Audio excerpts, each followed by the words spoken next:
Shalom saudara-saudara yang dikasihi dalam Tuhan. Pada kesempatan hari ini, saya ingin membagikan suatu kesaksian hidup di mana roh, jiwa, dan tubuh kita itu bersatu menjadi satu. Sebelum saya membagikan kebenaran firman Tuhan pada hari ini, mari kita berdoa. Tuhan, terima kasih Tuhan atas kasih-Mu Tuhan, sehingga kami tetap kuat, tetap kokoh di dalam iman kami Tuhan kepadamu Tuhan.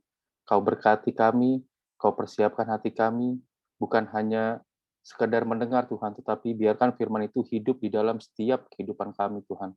Terima kasih Tuhan, Kau berkati saya yang akan membagikan kebenaran firman Tuhan, kiranya firman itu hidup di dalam setiap kehidupan kami. Terima kasih Tuhan, hanya dalam nama Tuhan Yesus Kristus kami berdoa dan mengucap syukur. Amin. Shalom. Pada hari ini saya mau mengambil tema dari roh, jiwa, dan tubuh di dalam nasnya di 2 Korintus 5 ayat 17. Paulus berkata kepada jemaat di Korintus, "Jadi siapa yang ada di dalam Kristus, ia adalah ciptaan baru. Yang lama sudah berlalu, sesungguhnya yang baru sudah datang." Kata Kristus merupakan sebuah istilah yang digunakan Alkitab untuk kita mengacu kepada hubungan setiap pribadi kita menjadi satu bersama dengan Allah. Sering kita mendengar hidup baru atau ciptaan baru. Hal ini membawa kita ke suatu hal yang sangat penting agar kita dapat mengerti identitas baru kita di dalam Kristus. Hal ini tidak berbicara mengenai tubuh fisik kita, sehingga menampilkan kita secara fisik berubah. Hal ini juga tidak berbicara mengenai bagian emosi maupun jiwa kita, yang mana banyak orang mengira bahwa itu merupakan diri mereka yang sesungguhnya. Ada satu bagian pada saat kita lahir baru, atau orang sering bilang hidup baru di dalam Kristus, yaitu manusia roh kita. Mari kita buka sama-sama di 1 Tesalonika 5 ayat 23 yang berkata, "Semoga Allah damai sejahtera menguduskan kamu seluruhnya, dan semoga roh, jiwa, dan tubuhmu terpelihara sempurna dengan tak bercacat pada kedatangan Yesus Kristus Tuhan kita." Amin. Ayat ini menunjukkan bahwa kita memiliki roh, jiwa, dan tubuh. Itu saya garis bawah itu, roh, jiwa, dan tubuh. Bagian tubuh kita sudah sangat jelas. Itu merupakan bagian dari diri kita yang kelihatan. Bagian luar kita. Kita semua juga menyadari bahwa ada bagian lain selain itu, yaitu bagian emosi. Batin kita, yang Alkitab sebut jiwa. Kita tahu bahwa walaupun seseorang tidak menyentuh kita secara fisik, namun mereka dapat menyentuh kita melalui perkataan mereka. Makanya banyak kan di antara kita itu dengan perkataan kita mudah sensitif. Apakah itu secara positif maupun negatif. Sebagian besar orang sudah dapat memahami hal-hal berkaitan dengan bagian fisik dan jiwa. Namun menurut Alkitab, ada satu bagian lain, yaitu roh. Roh merupakan bagian dari diri kita yang telah diubahkan dan menjadi baru setelah keselamatan. Bagian itulah yang memberi kehidupan kita. Di dalam Yakobus 2 ayat 26 berkata, "Sebab seperti tubuh tanpa roh adalah mati. Demikian jugalah iman tanpa perbuatan-perbuatan adalah mati." Ini menunjukkan bahwa rohlah yang sesungguhnya memberi kehidupan kepada tubuh fisik kita dan sumber dari kehidupan kita. Sebelum seseorang membuat komitmen total dalam hidupnya dan Tuhan masuk ke dalam hidup orang tersebut, roh yang ada di dalam diri orang tersebut mati. Maksudnya bukannya mati secara fisik gitu, tetapi nggak ada roh, nggak ada gairah. Di dalam Efesus 2 ayat 1 juga berkata, "Dan oleh Dia kamu dibuat hidup yang sebelumnya sudah mati dalam pelanggaran-pelanggaran dan dosa-dosamu." kalau kita lihat di dalam Alkitab kita ada namanya Perjanjian Lama dan Perjanjian Baru. Di mana Perjanjian Lama itu kita menganut hukum-hukum yang diberikan Tuhan melalui Musa. Tetapi di dalam Perjanjian Baru itu ada hukum kasih. Itu ada kasih. Sehingga hukum yang ada di Perjanjian Lama itu digenapi oleh Kristus. Disitulah maksud dari Efesus 2 ayat 1 ini yang berkata, dan oleh Dia kamu dibuat hidup. Oleh siapa? Oleh Kristus kita dibuat hidup. Karena sebelumnya kita sudah mati oleh pelanggaran dosa-dosa kita. Karena manusia itu ada namanya dosa keturunan dan tidak luput dari dosa. Karena hati manusia kita nggak pernah ada yang tahu. Berarti sebelum kita lahir baru, kita memang hidup. Tetapi kata mati bicara mengenai kondisi rohani kita. Bukan fisik kita, bukan kehidupan nyata kita, tetapi rohani kita. Kata mati itu artinya terpisah. Seperti contoh di dalam Kejadian 2 ayat 17 berkata, pada hari engkau memakannya, pastilah engkau mati. Ayat ini tidak bermaksud berkata bahwa mereka akan mati secara fisik, tapi secara rohani. Sehingga mereka akan terpisah dari Allah. Begitu Hawa dan Adam memakan buah pengetahuan tersebut, bukan secara fisik dia mati, tapi secara rohani. Sehingga dia melihat apa yang sebenarnya ada di dalam Taman Eden pada saat itu. Roh adalah bagian yang Allah hembuskan ke dalam kita. Betul kan? Di dalam Kejadian kan waktu Allah menciptakan langit dan bumi, Allah menghembuskan napasnya. Ada nafasnya, ada roh yang dihembuskan ke dalam diri kita, ke dalam tubuh kita sehingga kita hidup. Yang sesungguhnya memberi hidup dan motivasi. Kehidupan yang kudus, yang Alkitab sebut kehidupan Zoe, berkelimpahan, itu sempat beberapa kali saya berpikir gitu. Nah, di sini saya mau coba berbagi mengenai roh, jiwa, dan tubuh, di mana di dalam kita itu terdiri dari roh, jiwa, dan tubuh. Saya mau bertanya dulu nih sebelum kita lebih jauh membahas mengenai roh, jiwa, dan tubuh.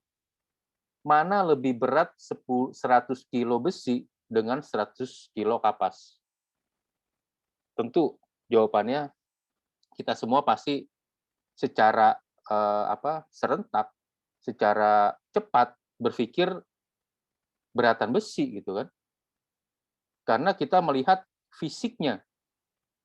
Besi itu yang kita bayangkan itu dia itu keras, padat dibandingkan kapas itu yang halus, yang tidak padat gitu, yang ringan gitu. Jadi kita selalu melihat visual, kita selalu melihat pengalaman kita selalu melihat pengetahuan kita. Tapi kita tidak pernah melihat bagian Tuhan turut bekerja di dalam setiap kita. Seperti tadi contoh 100 kilo besi dengan 100 kilo kapas. Beratnya sama, nggak ada yang berbeda, orang sama-sama 100 kilo, cuman bendanya yang berbeda. Begitu juga manusia melihat secara visual, secara mata, itu berbeda. Tetapi sebenarnya di dalam setiap kita, itu ada roh yang sama yang berasal dari Kristus. Amin. Nah, oleh karena itu, roh yang ada di dalam kita itu lebih besar daripada apapun juga yang ada di dalam dunia ini. Karena Yesus adalah roh itu sendiri. Seperti di dalam Galatia 4 ayat 6 berkata, dan karena kamu adalah anak, maka Allah telah menyuruh roh anaknya ke dalam hati kita. Yang berseru, ya Aba, ya Bapa. Di sini kita lihat di dalam Galatia 4 ayat 6 berkata, Allah telah menyuruh roh anaknya ke dalam mana? Ke dalam hati kita, bukan ke dalam tubuh kita. Bukan ke dalam pengetahuan kita, bukan ke dalam kekuatan kita secara fisik. Bukan ke dalam pengalaman-pengalaman yang pernah kita dapat, tetapi ke dalam hati kita, Allah secara nyata menempatkan rohnya di dalam kita, sehingga kita sekarang memiliki kehidupan yang baru yang berkualitas. Di mana pada saat kita lahir baru, itu ada roh yang Allah janjikan kepada setiap kita, itu masuk ke dalam kita, kita diperbarui. Otomatis kehidupan kita bukannya menurun, harusnya bertambah baik, bertambah positif, bertambah serupa dengan Kristus saat dia menjadi manusia.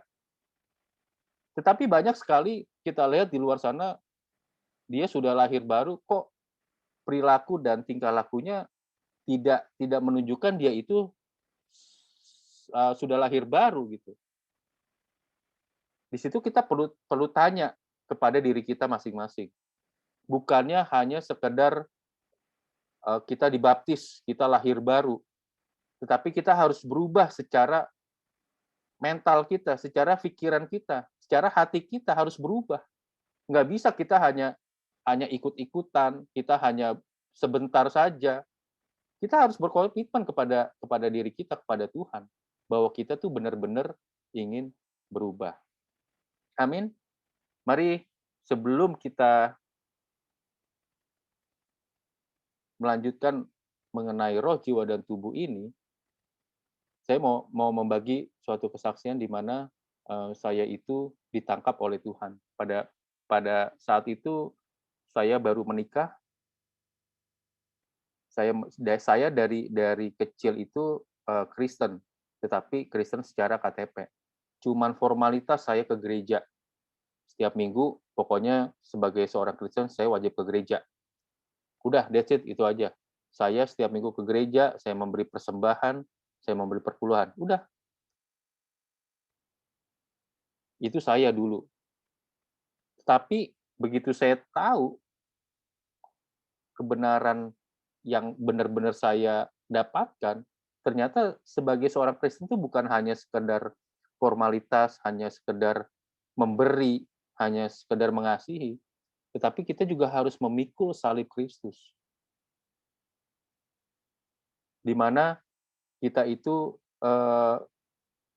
benar-benar mengalami apa yang Kristus alami pada saat Kristus ada di dunia. Kristus dicobai, terus Kristus juga ingat nggak yang dia bilang waktu bersama murid-muridnya, kalau bisa lepaskan cawan itu daripadaku, gitu. Karena ada rasa takut. Sebagai manusia kita juga diperhadapkan dengan masalah-masalah apa yang akan dihadapi, apa yang akan terjadi. Itu pasti namanya manusia itu pasti selalu berpikiran, waduh. Tetapi apa yang Kristus lakukan? Dia tetap setia dengan janji Bapaknya terhadap diri dia. Sehingga apa yang ada di dalam perjanjian lama, di dalam 10 hukum Taurat, itu tergenapi oleh Kristus. Mari, saudara-saudara, pada malam hari ini, di mana roh kita itu lebih besar dibandingkan tubuh kita, kita harus tetap beriman kepada Kristus, bukan kepada dunia. Mari kita bersatu dalam doa. Tuhan, terima kasih Tuhan, pada hari ini ada sesuatu yang baru untuk kehidupan kami Tuhan, sesuatu yang selalu Engkau perbaharui di dalam setiap kami Tuhan. Ada roh yang sama Tuhan, ada spirit yang baru Tuhan. Hari demi hari Tuhan yang Engkau siapkan untuk kami Tuhan. Oleh karena itu Tuhan, Engkau pimpin kehidupan setiap kami Tuhan, Engkau pimpin segala pekerjaan kami Tuhan, segala aktivitas kami Tuhan, kiranya Engkau turut campur serta di dalamnya Tuhan. Kami tutup bungkus roh, jiwa, dan tubuh kami dengan kuat kuasa darah Yesus Kristus. Yang percaya katakan, amin. Terima kasih, Tuhan Yesus memberkati.